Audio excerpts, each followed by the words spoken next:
कुछ समय तक चित्रकूट में निवास करने के बाद राम जी जानकी माता और लक्ष्मण जी के साथ आगे की ओर प्रस्थान करते हैं।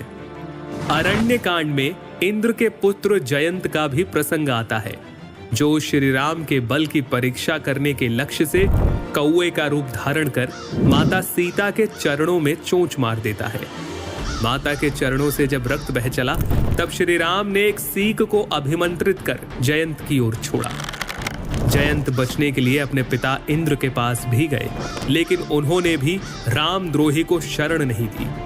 अंत में वो श्री राम से क्षमा प्रार्थना करता है और श्री राम कौवा रूप धारण किए इंद्रपुत्र को काणा कर जीवन दान दे देते हैं। ऋषि अत्रि और ऋषि शरभंग जी से मिलने के बाद जब श्री राम आगे बढ़ते हैं तो उन्हें हड्डियों का ढेर दिखाई देता है।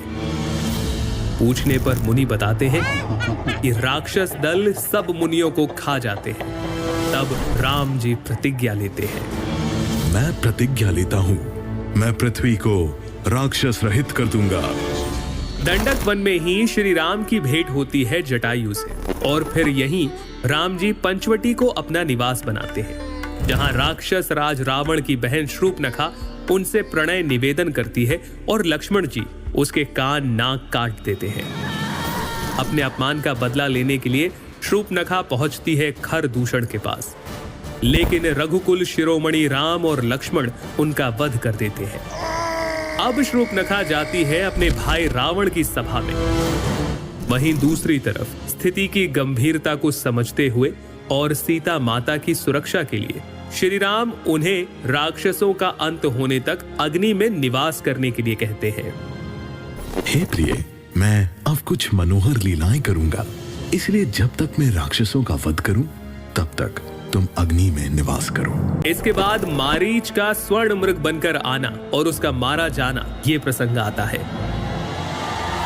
इधर रावण द्वारा सीता माता के स्वरूप यानी माया सीता का हरण किया जाता है और जानकी विलाप करते हुए कहती है, हे रघुनाथ जी, आपने किस अपराध पर मुझसे दया भुला दी।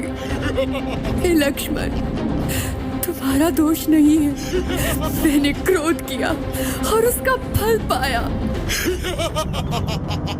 रास्ते में जटायु ने सीता माता को बचाने के लिए रावण से युद्ध किया और रावण ने उसके पंख काटकर उसे अधमरा कर दिया। फिर राम जटायु संवाद और शबरी से श्री राम की भेंट, जहां शबरी उन्हें पंपा सरोवर जाने का सुझाव देती है और इसी के साथ अरण्य कांड की समाप्ति होती है। रावणारि जसु पावन, गावहि सुनहि जे लोग, राम भक्ति दृढ़ पावहि,